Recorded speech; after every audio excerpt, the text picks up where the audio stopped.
سلام كورة تخططت التشانل نخمي كنيخو باركس لو ما عند دماغ كفتز قتلنا سي ام دي كوماندس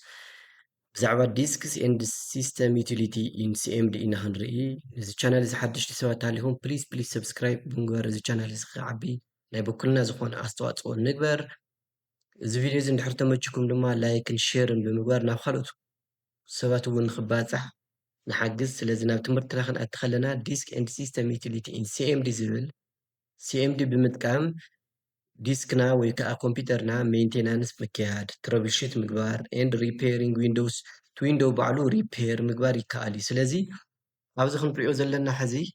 ዲስክ ከመይ ጌርና ቼክ ንገብር ዝብል መጀመርያ እስካን ክንገብሮ ዘለና ዲስክና እስካን ንምግባር ድማ እንታይ ዓይነት ዲስክ ንጥቀም እንታይ ዓይነት ኮማንድ ኣይሚን ንጥቀም ሲኤች ኬይ ዲኤስ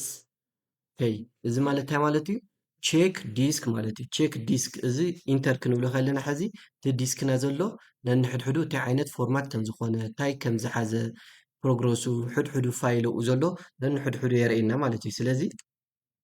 ኣብቲ ዲስክና ዘለዉ ነንሕድሕዶም ካውንት እናገበረ የርእየና ማለት እዩ እና ከምቲ ንሪኦ ዘለና ሕዚ ፓርት ቱ ኤግዛማይን ፋይልስ ናይ ኔም ሊንኬጅስ ዝብል በፂሑ ኣሎ ስለዚ ኣብ ስቴጅ 3 ከባቢ ክውድእ ይኽእል እዩ ስለዚ እዚ ሕዚ መጀመርያ ቼክ ዝገብሮ ዘሎ እንታይ እዩ ፊክስ ኤረር እንተሃልዩ ፊክስ ይገብር ሎኬት ባድ ሴክተርስ ኤንድ ባይ ዘ ወይ ከዚ ሃርድ ዲስክና እንታይ ድዩ ሴት ኦፍ ዋት ባድ ሴት ኦፍ ትራክ ኤንድ ሴክተር ሲወዶ ትራክ እና ሴክተር ዝበሃሉ መስመራት ዘለዎ እዮም ስለዚ ባድ ሴክተር እንድሕር ሃልዩ እሱ ብምውጋድ ካብ እንደገና ፊክስ ክገብረልና ዝጠቅም ዓይነት ኮማንድ ናይ ሲኤምዲ እዩ እዚ ማለት እዩ ስለዚ ዝተፈላለዩ እንትናት እውን ክንጥቀመሉ ንኽእል ኢና ኣብ ዝተፈላለዩ ድራይቫት ፍሌሽ ዲስክና እውን ክንጥቀመሉ ንኽእል ኣብ ኤክስተርናል ሃርድ ዲስክና እውን ኣብ ዝተፈላለዩ ኤክስተርናል ስቶሬጅ ንባዕሉ ቼክ ክንገብሮ ንኽእል ኢና ማለት እዩ ስለዚ እዚ ሕዚ ሪፖርት እዩ ለውፀልና ዘሎ ናይ ሲ ሪፖርት እዩ ከውፀልና ኢንፋክት ኣብ ሲ ስለ ዘለና ኣብ ሲ ኮይና ቼክ ዲስክ ስለ ዝበልናዮ ናይ ሲ ዘሎ ሪከርድ እዩ ከውፀልና ዝኽእል ማለት እዩ ካሊእ ድማ ሕዚ እዚ ሪፖርት እዩ ኣብዚ ሪፖርት እዚ ቶታል ክንደይ እኒአውና ክንዲዚ ዝኣክል ኪሎባይት ቶታል ዲስክ ስፔስ ኣለካ ክንዲዚ ዝኣክል ድማ ፋይላት ኣለውካ ክንዲዚ ዝኣክል ኢንዴክስ ኣለዉ ክንዲዚ ዝኣክል ዜሮ ባድ ሴክተር ስለ ዘይብለ ዜሮ ባድ ሴክተር ኔካ ዝብል ሕዚ ኣብ መብዛሕትኡ ፍላሽና ወይ ኤክስተርናል ሃርድ ዲስክና ባድ ሴክተራት እንድሕር ሒዙ ናይ ምብላሻ ዕድሉ ዝለዓለ እዩ ስለዚ ቼክ ዲስክ ከምዚ ጌርና ብምግባር ድሓር እንትን ክንገብሮ ንኽእል ኢና ፊክስ ክንገብሮ ንኽእል ኢና ማለት እዩ ካሊእ ድማ ኤፍኤስሲ ዝበሃል እኒኦ ኤፍኤስሲ ማለት እንታይ ማለት እዩ ሲስተም ፋይል ቼከር ማለት እዩ እንታይ ዝገብር እዚ ስካን ይገብር እሞ እቲ ሲስተም ፋይላት ኮራፕት ዝኾኑ እንደገና ቼክ ገይሩ እቶም ኮራፕት ዝኾኑ ፋይላት ካብ እንደገና ኮፒ ገብሮም እሞ ኮፒ ምስ ገበሮም እቲ ቦታ እሱ ኣስተኻኺሉ ሪፕሌስ ይገብሮም ማለት እዩ ሪፕሌስ ዳሜጅ ፋይልስ ባይ ፍሬሽ ኮፒስ ፍሮም ዘ ዊንዶው ካሽስ ሕዚ ካሽ ሚሞሪ ዝበሃል ኣለና እቲ ካሽ ሚሞሪ እሱ እንታይ እዩ ዝገብር እቶም ኮራፕት ዝኾኑ ፋይላት መጀመርያ ኖርማሊ ኮፒ ይገብሮም ኮፒ ምስ ገበሮም ካብኡ ሪፕሌስ ይገብሮም ካብ እንደገና መሊሱ ናበይ ናብቲ ዳሜጅ ዝኾኑ ፋይላት ሪፕሌስ ይገብሮም ፍሬሽ ዝኾነ ፋይል ማለት እዩ ኮማንዱ እንታይ እዩ ዝበሃል ኤስኤፍሲ ዝበሃል ኤስኤፍሲ ማለት እንታይ ማለት እዩ እዚኣ ክፅሕፋ እሞ ኤስኤፍሲ ማለት እንታይ ማለት እዩ ሲስተም ፋይል ቼከር ማለት እዩ ኤስ ኢንዲኬትስ ዋት ሲስተም ኤፍ ፋይል ቼከር እዩ ስለዚ እዚ ከምዚ ጌርና ስቴፕ ኢልና ስካን ናው ቴልናዮ እዚ ስካን ናው ቴልናዮ እዚ ስካን ይገብረልና ኣሎ ማለት እዩ ነንሕድሕዱ ቢጊኒንግ ስካን ኢሉ ጀሚሩ 2% 3% እናበለ ነንሕድሕዱ ኣብቲ ኮምፒተርና ስቶር ዝኾኑ ፋይላት ብምልኦም ስካን ይገብሮም ቨሪፋይ ይገብሮም እሞ ካብኡ ስካን ገይሩ ባድ ዝኾኑ ፋይላት ወይ ከዓ ዳሜጅ ዝኾኑ ፋይላት ተሃልዮም እሶም ኮፒ ገይሩ ናብ ካሽ ሚሞሪ ወስዶም እሞ ካብ እንደገና እታ ስቶር ዝኾነት ኤሪያ ካብ እንደገና ኮፒ ገይሩ እቲ ፍሬሽ ዝኾነ ካብ ካሽ ሚሞሪ ወሲዱ ሪፕሌስ ይገብሮ ማለት እዩ ስለዚ እዚ ኮማንድ እዚ ዝጠቕመና ንምንታይ እዩ ዝጠቕመና እዚ ሲስተም ፋይል ቼከር እዩ ሲስተምና ቼክ ይገብረልና ማለት እዩ ስለዚ ካሊእ እንደገና እንታይ እዚ ፓርቲሽን ማኔጅመንት እውን ክንጥቀመሉ ንኽእል ኢና ፓርቲሽን ማኔጅመንት ሕዚ ፓርቲሽን ማኔጅመንት እንታይ እዩ ዲስክ ፓርት ዝብል ኮማንድ እኒኦ ኣብ ሲኤምዲ ማለት እዩ እዚ ዲስክ ፓርት ኮማንድ እንታይ ይጠቕመና ፓወርፉል ዝኾነ ፓርቲሽን ማኔጅመንት እዩ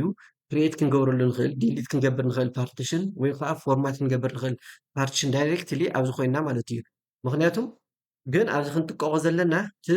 እቲ ፎርማት ንገብሮ ፓርቲሽን ፋይል ሒዙ ድዩ ኣይሓዘን መጀመርያ ቸክ ክንገብር ኣለና ምክንያቱ ዲስክ ፓርት ኢልና ከዚ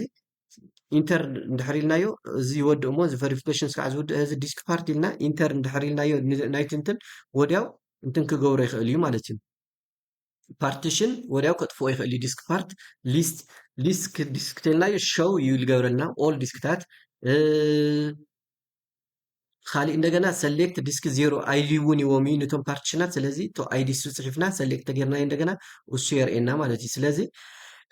እንታይ ኢና ንገብር እዚ ዲስክ ፓርት ኢልና ንፅሓፍ እሞ እዚ ኣብዚ ሕዚ ዲስክ ፓርት ኢልና እንድሕር ፅሒፍና እዚ ኢንተር ኢልናዮ ፓርቲሽን ዘለውዎ ኣብቲ ኮምፒውተር የርእየና ማለት እዩ ስለዚ ዲስክ ፓርት ኣብዚ ሕዚ ዘለዎ ፓርቲሽናት ከርእየና ይኽእል እዩ ሊስት ተልና ሕዚ እዚ ሊስት ተልና ሕዚ ንምንታይ እዩ ኣብዚ ሊስት ተልና ዲስክ ዲስፕሌስ ሊስት ኦፍ ዲስክስ እዩ ኤግዛምፕል ሊስት ዲስክ ሕዚ ኣብዚ ኦኬ ሊስት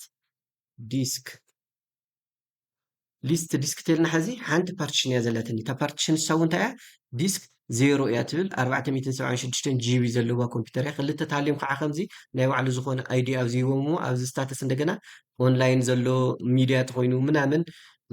ስቶሬጅ ዲቫይሱ ከምዚ ይበና ከነ ሳይዙ ክንደ እዩ ፍሪ ዘለዎ ክንደ እዩ ምናምን እናበለ ኣብዚ ይህበና ማለት እዩ ስለዚ ኣብዚ ሕዚ ሰሌክት ኢለ ዲስክ ዜሮ እንድሕር ኢለ ዲስክ እሱ እየ ሰሌክት ዝገብር ኣለኹ እሱ ከዓ ኣሳይን ከም ዝግበረለይ ናበልኩ ክኸይድ ይኽእል እየ ስለዚ ብኢንጀነራል ዲስክ ፓርት ንምንታይ እዩ ዝጠቕመና ዲስክ ፓርት ንፓርቲሽን ማናጀር እዩ ዝበሃል ክሬት ንምግባር ዲሊት ንምግባር ፎርማት ንምግባር ፓርቲሽናት ይጠቕመና ማለት እዩ ካሊእ እንደገና ሲኤልኤስ ዝበሃል እኒኦ ያው ዝሓለፈ እውን ርኢና ኢና ሲኤልኤስ እንደገና እንታይ እዩ ክሊር ስክሪን እዩ ክሊር ስክሪን ማለት እዩ ማለት እዩ እቶም ኣብዚ ሽካዕ ሕዚ እናሰርሕዎም ዝነበርኩ እንድሕር በዚሖም እዚ ክሊር ስክሪን ክገብሮ ተደለየ ሲኤልኤስ ኢለ ክፅሕፍ ይኽእል ማለት እዩ ሲኤልኤስ ኢለ ዝተፅሒፈ ንክሪን ስክሪን እዩ ኦኬ ካብዚ ክወፅእ እሞ ኮንትሮል ሲ ኢለ ካብዚ ክወፅእ ካብኡ እዚ ሲኤልኤስ እንድሕር ኢለ ኢንተር ኢለ እዩ እቲ ኣብ ስክሪን ተፃሒፉ ነበረ ዝሰርሐሉ ዝነበርኩ ብሓደ ግዜ ክጠፍአለይ ይኽእል እዩ ማለት እዩ ስለዚ ሕዚ ኣብዚ ማለት እዩ ኤስኤፍሲ ዛ ሲስተም ፋይል ቼከር ትብል እስካን ናው ርኢና እዛ ዘለና ስለዚ ካሊእ እንደገና እንታይ ዲስክ ፓርት ርኢና ኣለና እቲ ሳልሳይ እንደገና እንታይ ቼክ ዲስክ ምግባር እውን ርኢና ኣለና ማለት እዩ ስለዚ ብኮማንድ ተጠቂምና ባድ ፋይልስ እንድሕር ሃልዮም ኣብ ኮምፒውተርና ከመይ ጌርና ሪፕሌስ ክንገብሮም ንኽእል ፓርቲሽን ሓንቲ ፓርቲሽን እንድሕር ሃልያትና ኣብ ኮምፒውተርና ፓርቲሽናት ክነብዝሕ ተኮይና ንኣብነት ሕዚ እቶም ፓርቲሽናት ዝተፈላለዩ ሲ ናይ ባዕሉ ናይ ኦፕሬቲንግ ሲስተም እንድሕር ሒዙ ዲ ዝኾነ ዶክመንትታት ናይ ኤዱኬሽናል ዶክመንት እንድሕር ሒዙ ኢ እንደገና ካሊእ ፓርቲሽን ክሪኤት ጌርና እንደገና ናይ ኢንተርቴይንመንት ሙቪ ምናምን ክነቕምጠሉ ንኽእል ኤፍ እንደገና ከም ስቶሬጅ ኮይኑ ከም ዝተፈላለዩ ኣፕሊኬሽናት ሶፍትዌራት ስቶር ንገብለሉ ኤርያ ጌርና ክንፈላለዮም ንኽእል ኢና ዩዚንግ ኮማንድ ፕሮምፕት ማለት እዩ ስለዚ ክቡራት ተኸታተልትና ንሎማዓንቲ ዘዘጋጀናዮ ቱቶሪያል ነዚ ይመስል ነይሩ ብዛዕባ ዲስክ ኤንድ ሲስተም ዩቲሊቲስ ዩዚንግ ሲኤምዲ ዝብል ነዚ ቻናል እዚ ሓደሽቲ ተሃሊኹም ፕሊዝ ሰብስክራይብ ብምግባር እዚ ቻናል እዚ ንክዓቢ ኩላህና ኣስተዋፅኦ ንግበር እዚ ቪድዮ እዚ ጠቃሚ እዩ ትብልዎም ሰባት ድማ ላይክን ሼርን ብምግባር ናብኣቶም ኣብፅሑሎም ኢኹም ንሎማዓንቲ ዘዘጋጀናዮ ፕሮግራም ኣብዚ ተወዲኡ ኣሎ ሻሎም ይቐኒየለይ